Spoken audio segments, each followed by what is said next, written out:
Amigos, a história da humanidade é uma história da guerra.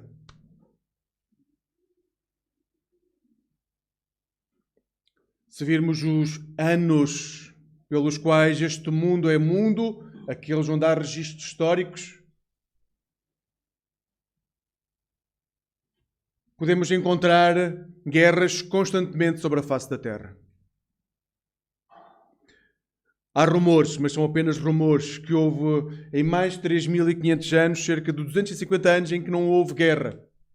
Mas isso depende de como é que nós definimos guerra. Porque guerra pode ser a violência entre nações, pode ser violência entre grupos étnicos, pode ser violência religiosa, pode ser violência nas cidades, pode ser violência pelas escolhas que se fazem. Realmente, se virmos a nossa história, nunca houve paz sobre a terra.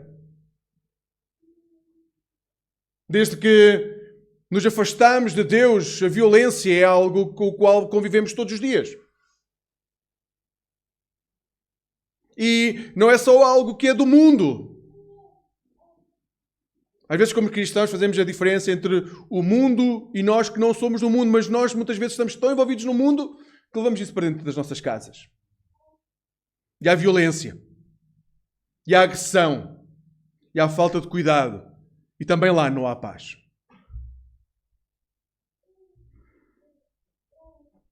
A questão é que, a partir do momento em que nos afastamos de Deus, sempre que estamos afastados de Deus, cresce em nós o instinto de violência. Sempre que damos um passo para estarmos mais distantes de Deus, a probabilidade de haver violência ou guerra à nossa volta cresce exponencialmente. E neste ponto, tenho que recordar que a violência não é um monopólio que está nas nossas mãos. Nós podemos passar por momentos de violência, não por algo que nós fazemos, mas por aquilo que alguém que está ao nosso lado faz. Porque é isso que acontece quando o pecado se espalha sobre o mundo. Nós podemos viver tempos em que em que não estamos perto de Deus e isso gera violência através de nós, mas quando nos aproximamos de Deus podemos não compreender porque é que continua a haver violência à nossa volta. E isso acontece porque o pecado do outro também recai sobre nós nas suas consequências. É por isso que é tão importante, como cristãos, espalharmos o Evangelho. É porque nunca conseguiremos transformar a sociedade se não levarmos a palavra de salvação, a paz de Cristo a quem está à nossa volta. É por isso que é tão importante sairmos das nossas igrejas e levarmos o Evangelho a quem está lá fora. Porque esta sociedade nunca vai ser transformada enquanto os discípulos de Jesus não assumirem o seu batismo. Não assumirem a sua identidade. Não assumirem quem são. E andamos a enganar-nos. A nossa salvação está garantida. A partir do momento que aceitamos Jesus, a nossa salvação está garantida, mas podemos não estar cheios do Espírito Santo. Podemos não viver de acordo com isso. E eu imagino-me diante do Pai, no dia em que regressar a casa, e Ele me perguntar na perfeição daquilo que vai acontecer lá. Porque é que eu não fiz aquilo que Ele me pediu? E eu não sei se consigo compreender o tamanho da desilusão que vou apanhar. Porque no mundo perfeito, tudo aquilo que não é perfeito gera caos.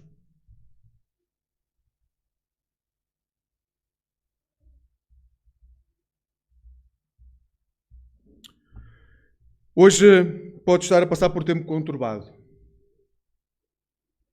Seja por que razão for. O teu casamento pode estar a colapsar, pode haver tensões.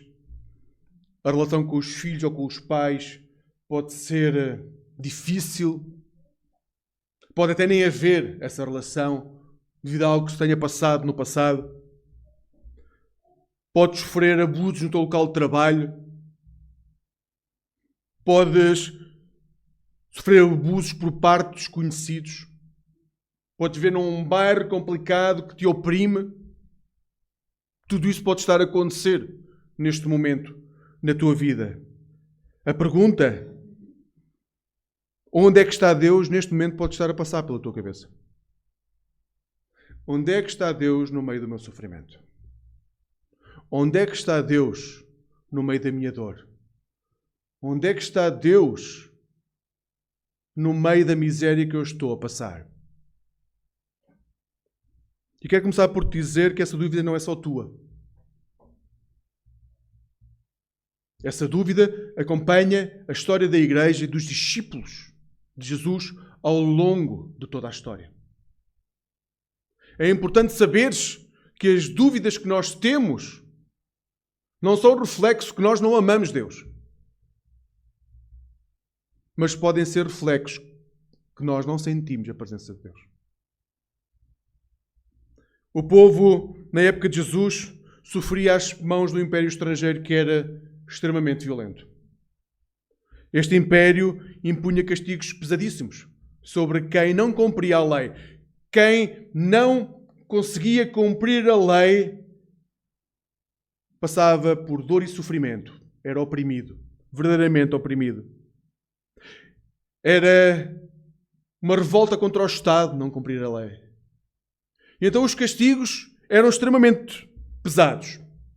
Desde a condição de prisão precária, quem era preso naquelas prisões daquele tempo realmente não tinha condições nenhumas.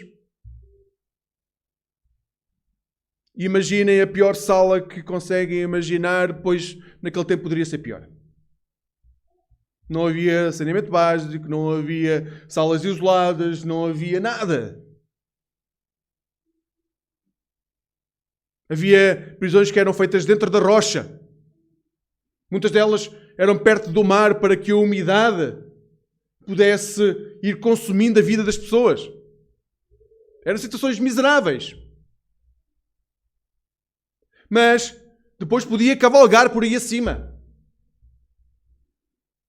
Podiam ser presos e ir parar às galés, aos barcos a remos, onde eram presos para não tentarem fugir, nem quando o barco afundasse. Podiam ir parar ao circo de Roma. E a forma mais atroz de morrer era morrer numa cruz, onde as pessoas morriam não porque estavam pregadas, mas porque acabavam por sufocar no seu próprio sangue. Após dias de martírio. E estas pessoas ficavam presas na cruz, à beira das estradas, para que toda a gente visse. E ninguém se atrevesse a levantar a voz contra o império. Ninguém se atrevesse a desobedecer à lei. Só que era muito difícil não desobedecer à lei. Estima-se que 50% dos impostos que as pessoas ganhavam, e eram salários baixíssimos, iam ou para o império ou para o templo. E as pessoas já tinham tão pouco. Não tinham acesso ao sistema de saúde, não tinham acesso à segurança social, não tinham acesso à reforma, não tinham acesso a nada, e tudo aquilo que ganhavam, muito daquilo que ganhavam tinha que ser dado a outros.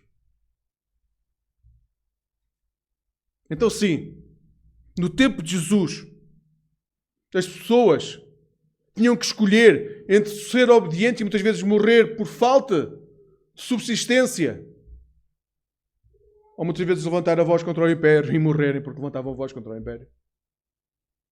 E a pergunta naquela altura também é: onde é que está Deus? Onde é que está Deus há 400 anos? Há 400 anos que não se ouvia a voz de Deus sobre Israel. Não havia profetas a falarem sobre o que era a vontade de Deus.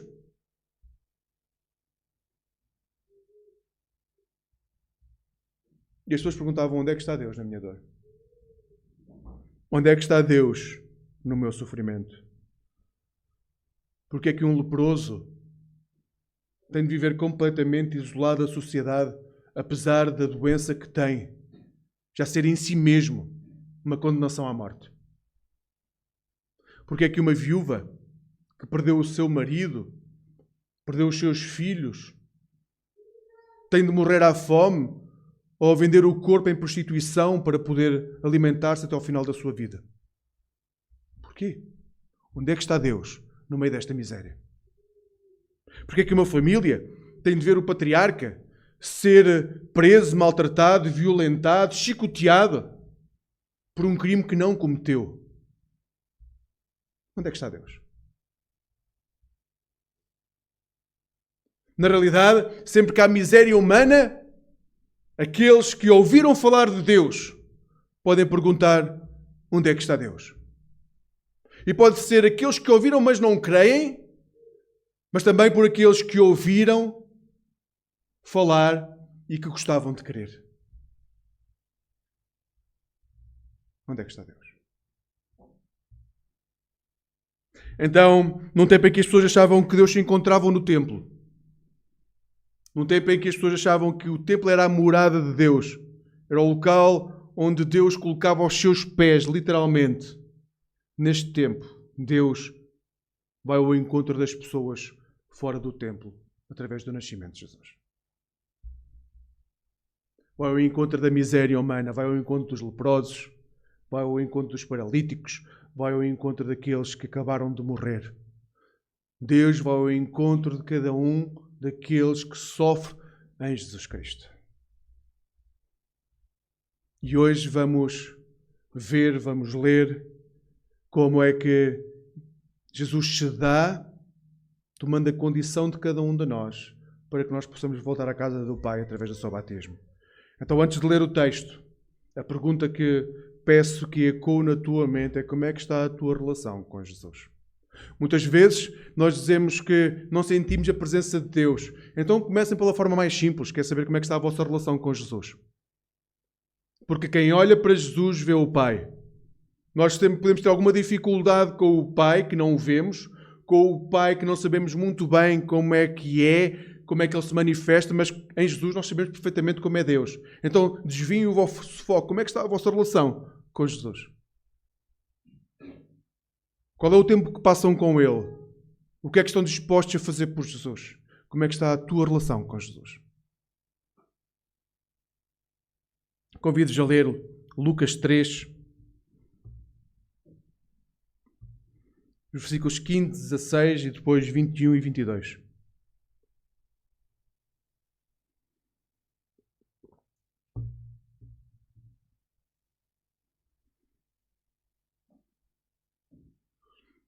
Versículo 15 de Lucas 3.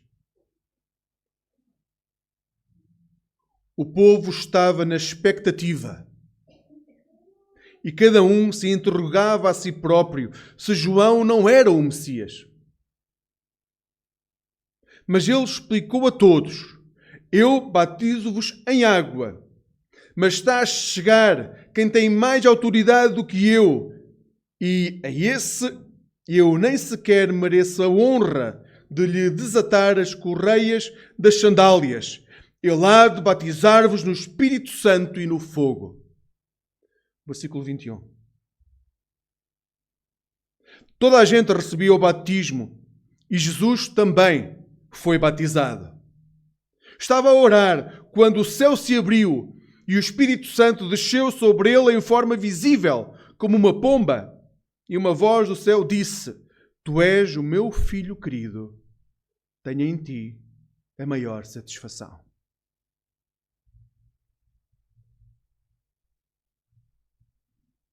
Sentem que são filhos queridos? Aqueles que foram batizados, aqueles que de vós já foram batizados, sentem que são filhos queridos?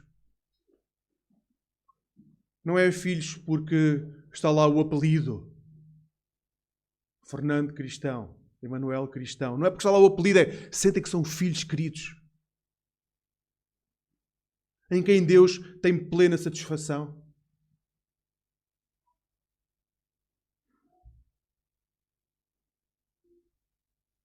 O povo tinha chegado a perto de João Batista e tinha dito: sim, nós compreendemos.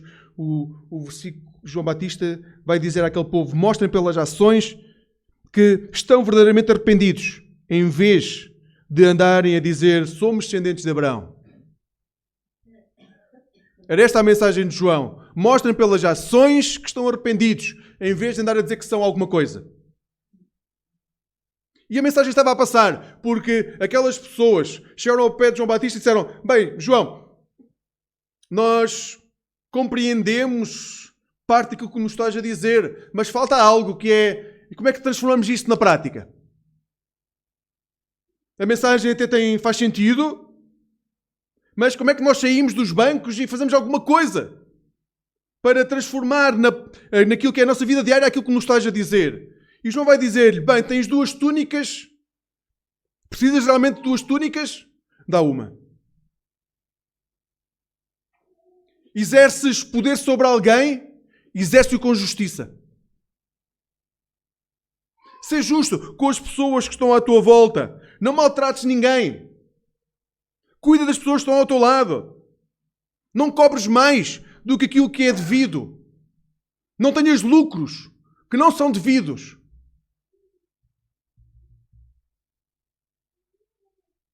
Então estas pessoas compreenderam que havia uma grande diferença entre conhecer historicamente aquilo que acontece na vida e serem inundados pela vida.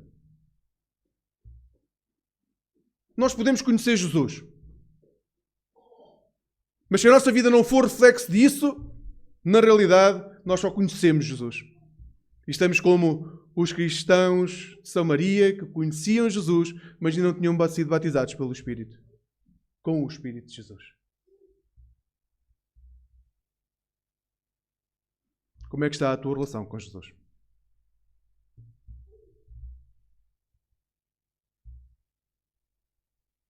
No meio da dor e do sofrimento daquele povo, João Batista surge e disse: em breve virá alguém. Ouçam, eu sei que vocês estão a passar por dificuldades, mas em breve virá alguém que irá mudar a vossa vida. Jesus virá e irá mudar a vossa vida. O Filho de Deus virá e irá mudar a vossa vida. E hoje é a mesma mensagem que nós temos que proclamar a quem está à nossa volta. Nós compreendemos a dor. E se não compreendemos, não dizemos que compreendemos. Dizemos: nós sabemos que há muita dor. Mas há algo que nós podemos dizer com toda a certeza: Jesus está a chegar à tua vida. E fará toda a diferença. A mensagem que João dizia é a mesma mensagem que nós podemos dizer, só que nós temos não só a certeza que vai acontecer, como podemos demonstrar que já aconteceu. João ainda estava a profetizar aquilo que iria acontecer.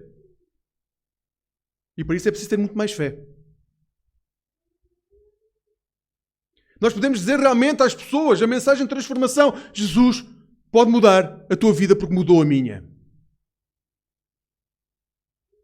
A questão é: mudou a tua?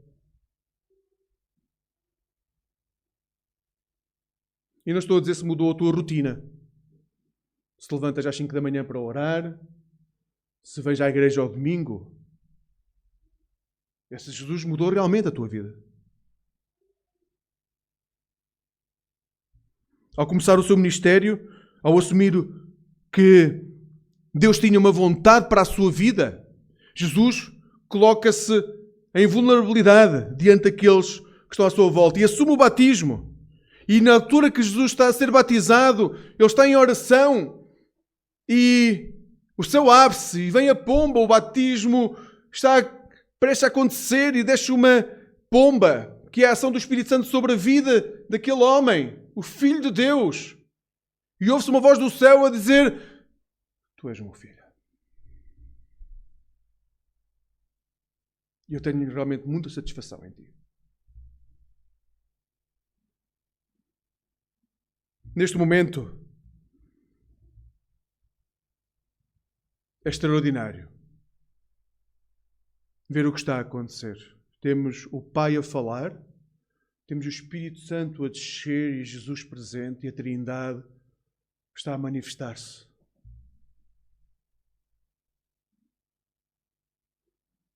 E continua a manifestar-se nos dias de hoje a cada um de nós. Se olhares para a tua vida, consegues dizer que paras de forma consciente para ouvir a voz de Deus? é porque Deus continua a dizer-te: tu és o meu filho querido, tu és o meu filho amado. Só que se nós não pararmos, nós não vamos conseguir ou escutar a voz de Deus. Muitas vezes perguntamos: Deus, mas onde é que tu estás? Mas é tempo de parar.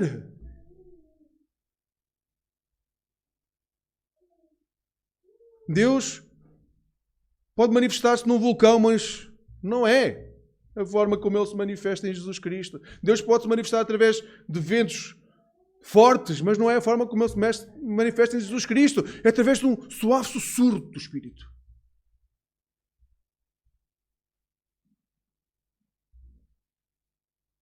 Deus continua a dizer a cada um de nós: tu és o meu filho, tu és a minha filha amada. Eu tenho tanto prazer em ti.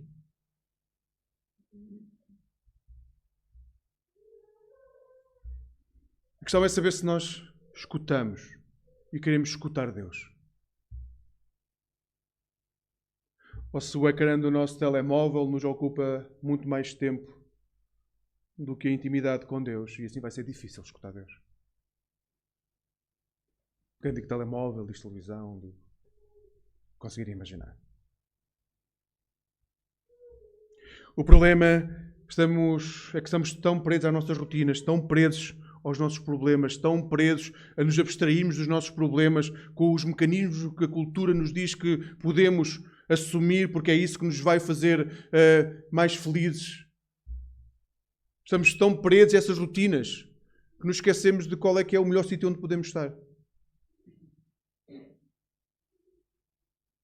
É perto de Jesus. Amigos, aqueles que já foram batizados, nós assumimos na altura do batismo, se foi em adulto ou na altura da profissão de fé, depende das tradições, que aceitamos Jesus Cristo como Senhor e que o vamos servir. E que vamos ser discípulos comprometidos, que vamos ser iguais a Jesus.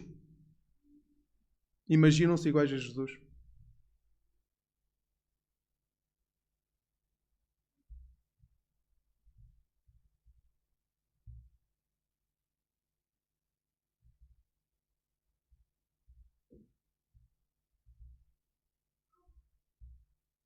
Porque esse é o nosso objetivo, amigos. Ser iguais a Jesus. Ser discípulo de Jesus não é saber o que Ele fez. Não é sequer fazer coisas que Ele fazia. É sermos iguais a Jesus.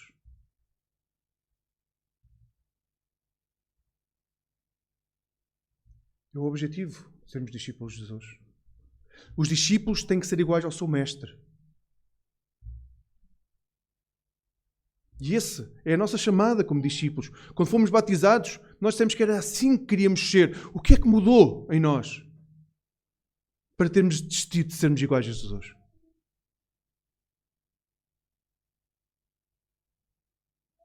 O que é que ganhou mais importância do que isso? O que é que nos fez começar a arranjar desculpas para sermos assim?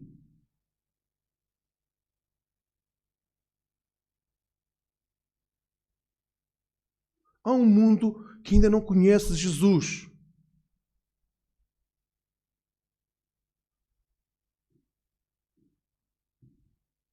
Eu gostava que eles pudessem olhar para nós e dizer: vê-te como eles se amam, mas é tão difícil que nós não sabemos as paredes do quarto, as paredes da igreja. Como é que eles vão ver se nós não estamos lá?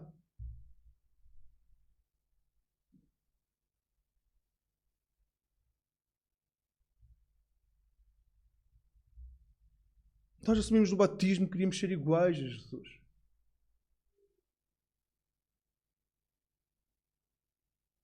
E essa continua a ser a esperança de Deus para nós. Nós somos filhos amados. E Deus continua a ter muito prazer em nós, mas nós temos de o escutar. No batismo assumimos que queríamos ser discípulos de Jesus. Nós não queríamos conhecer só a Bíblia, nós não queríamos parecer só iguais a Jesus, nós não queríamos só ganhar talentos e dons, não queríamos só ser bons e desenvolver dons na área da música, da oração ou da forma de falar. Nós não queremos ter talentos nessa área. Nós queremos ser iguais a Jesus. Queremos tirar tempo em solidão para estar junto do Pai. Queremos estar no meio de milhares de pessoas a falar de Jesus, ou de 2 ou 3. O que não podemos é continuar a perder oportunidades e dizer, bem, as pessoas ainda não estão no ponto de nós falarmos sobre Jesus. Pois não, e muitas nunca vão estar e vão morrer antes de estar.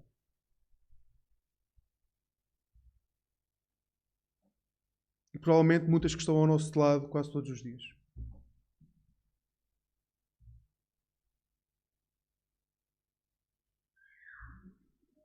Creio que a maioria das pessoas que frequentam igrejas sobre a face da terra diria que é cristã. Mas o que eu te pergunto hoje é, tu és um discípulo de Jesus?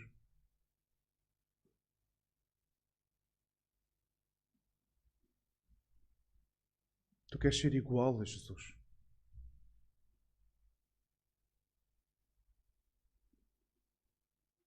Como te defines tu? Como um cristão que tem rituais de cristão no mundo ocidental ou como discípulo de Jesus?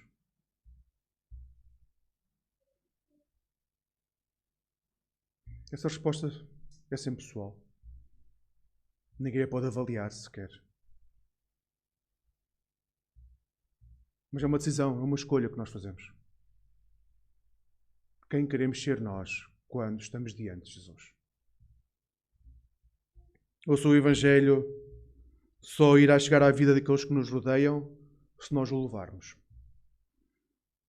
Podemos ter uma transmissão 100 vezes melhor do que aquela que temos, podemos cantar, ter instrumentos espetaculares, podemos mudar de sítio para um sítio maior, mas realmente o Evangelho só vai chegar à vida das pessoas quando nós, individualmente, cada um de nós, ovelhas do único pastor, assumirmos a nossa responsabilidade de gerarmos ovelhas.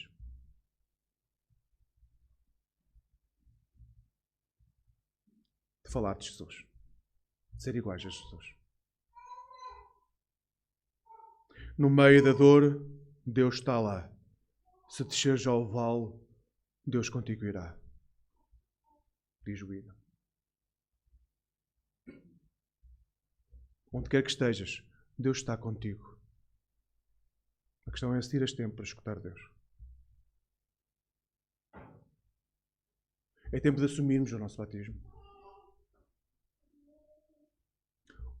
Ou quem sabe até assumirmos que o nosso batismo, na realidade, não foi tudo aquilo que devia ter sido porque nunca estivemos disponíveis para isso.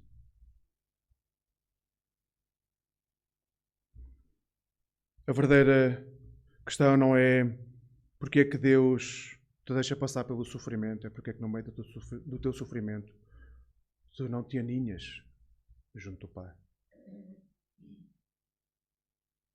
Tu não entregas a tua vida a Deus.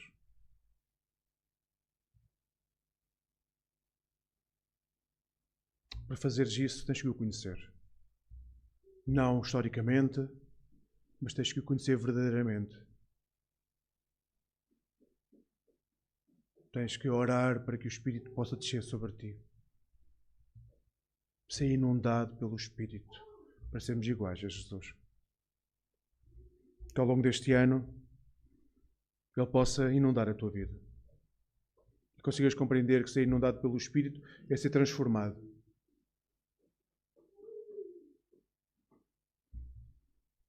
Não desejo que esta igreja seja conhecida somente porque conhece a história ou conhece as Escrituras. Nem quero que maioritariamente ela seja conhecida porque conhece as Escrituras. Eu gostava que essa igreja fosse conhecida e reconhecida porque é cheia do Espírito Santo. E que esta seja a nossa oração uns pelos outros. Que sejamos cheios do Espírito Santo. Que sejamos cheios do Espírito Santo. Que sejamos cheios do Espírito Santo.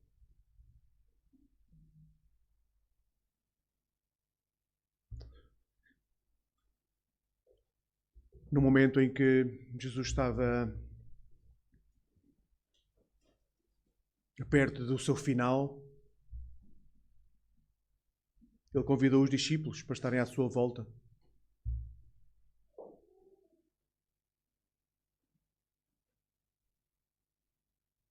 Eu não sei como é que imaginam a Santa Ceia.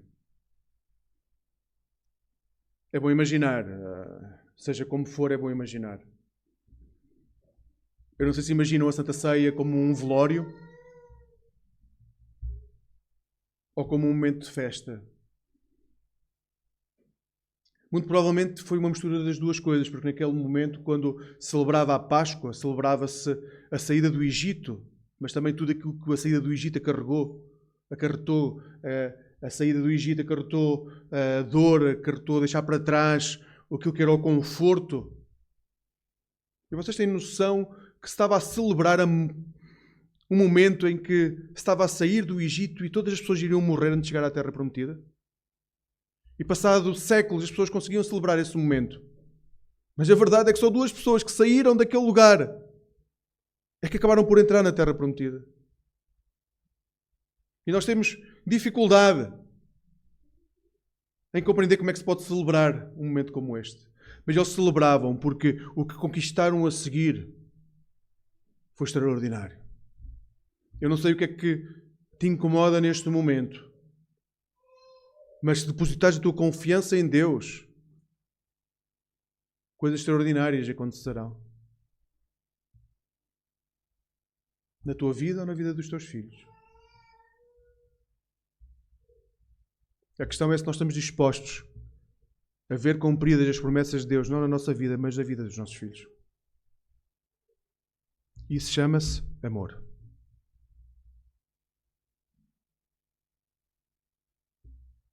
A questão é saber se estão dispostos a sacrificarem parte daquilo que têm, para que a descendência que vem depois de nós tenha acesso àquilo que nós não tivemos, porque andámos distantes. Há coisas que já não podem nunca voltar, porque há consequências claras por tudo aquilo que nós fazemos. Mas isso não significa que as descendências que vêm depois não tenham acesso a uma vida extraordinária. Estamos dispostos a isso.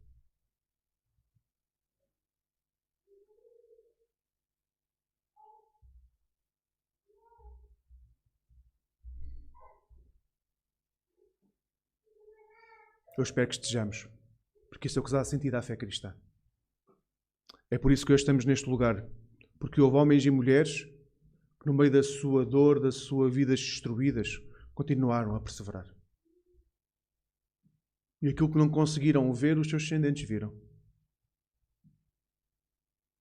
Então está Jesus e os discípulos à volta daquela mesa, os discípulos a celebrarem a saída do Egito, o facto de terem poder de chegar à terra prometida, Jesus a celebrar com eles e a saber que irá morrer a seguir. Os discípulos a celebrar e Jesus a dizer, mas estará aqui aquele que me vai trair, estarão aqui aqueles que me vão abandonar. Os discípulos não compreendiam o que é que estava a passar porque não conseguiam perceber que era já a seguir. E amigos, eu não sei se vocês compreendem, mas pode ser já a seguir.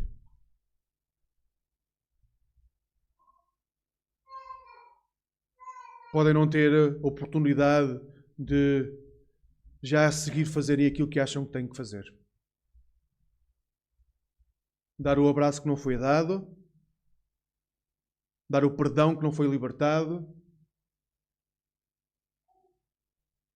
fazer a transformação de vida que sabem que têm que fazer, porque o já a seguir pode não haver.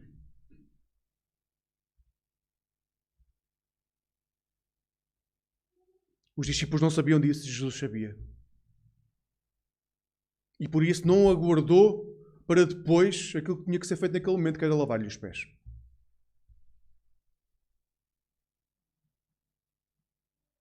Expressão do seu batismo, de quem ele era, da sua identidade.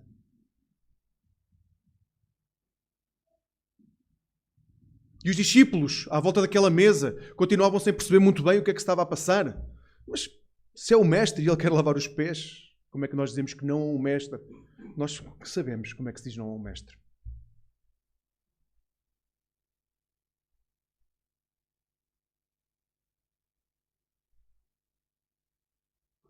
Qual foi os últimos pés que lavaste?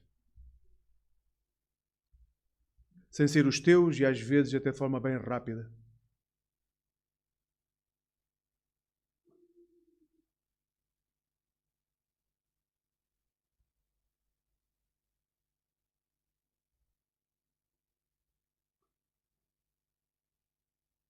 E Jesus, no final daquele momento, daquela partilha, diz: vamos a cantar, vamos dar uma volta.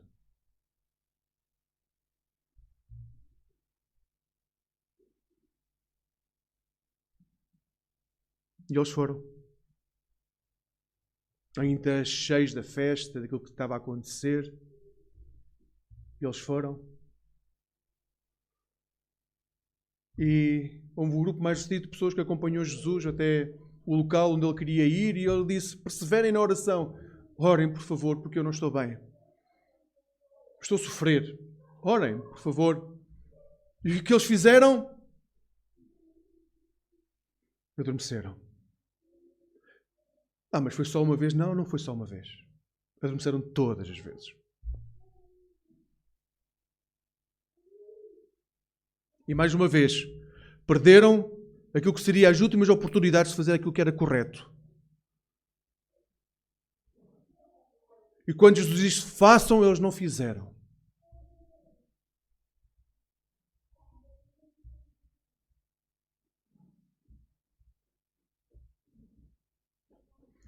Não há coisa muito pior do que nós vivermos com um sentimento de culpa por aquilo que não fizemos.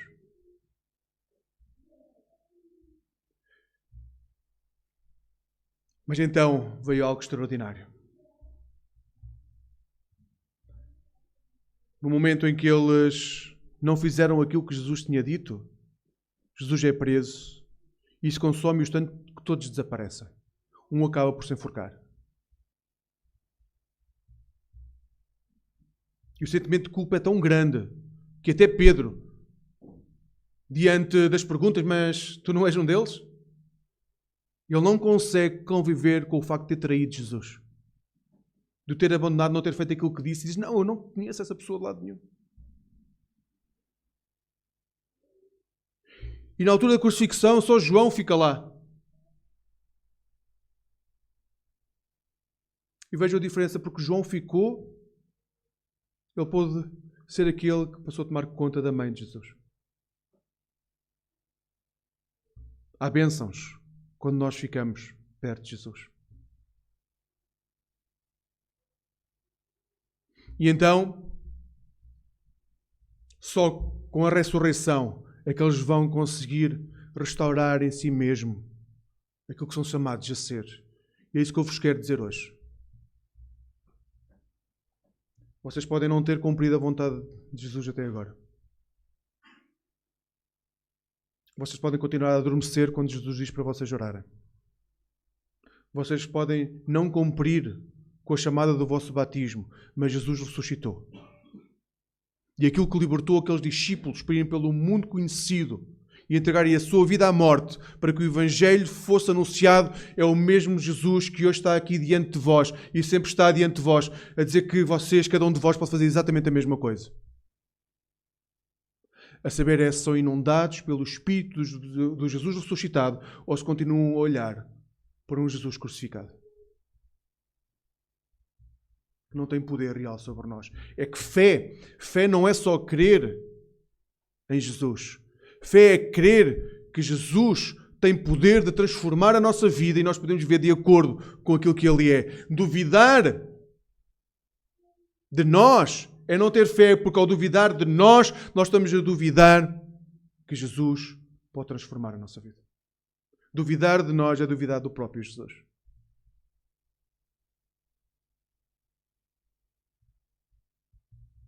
Então, amigos, que neste início de ano possamos aproximar-nos da mesa do Senhor e fazer escolhas. Quem é que eu quero ser?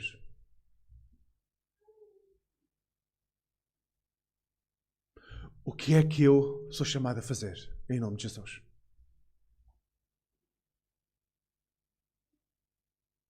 E depois, ser consequente com essa chamada.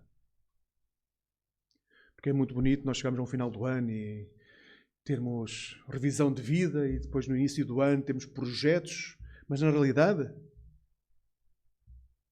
daqui a uma semana pode desaparecer tudo se nós não formos consequentes com a chamada que estamos a aceitar. O Senhor Jesus, na noite em que foi traído, pegou o pão e, tendo dado graças, o partiu, o deu aos seus discípulos e disse: este é o meu corpo, que é dado por vós. Fazei isto em memória de mim.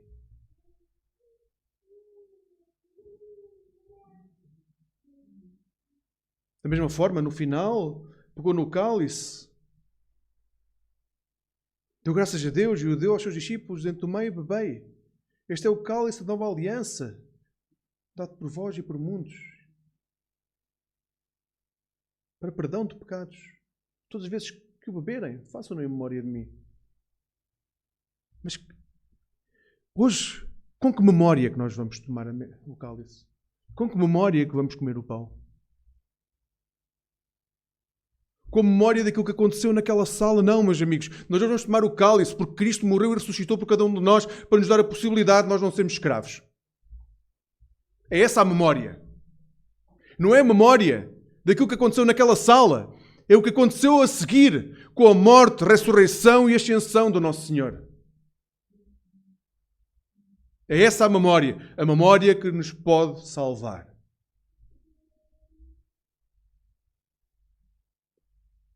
Bastava e basta que haja um pouco de fé em nós.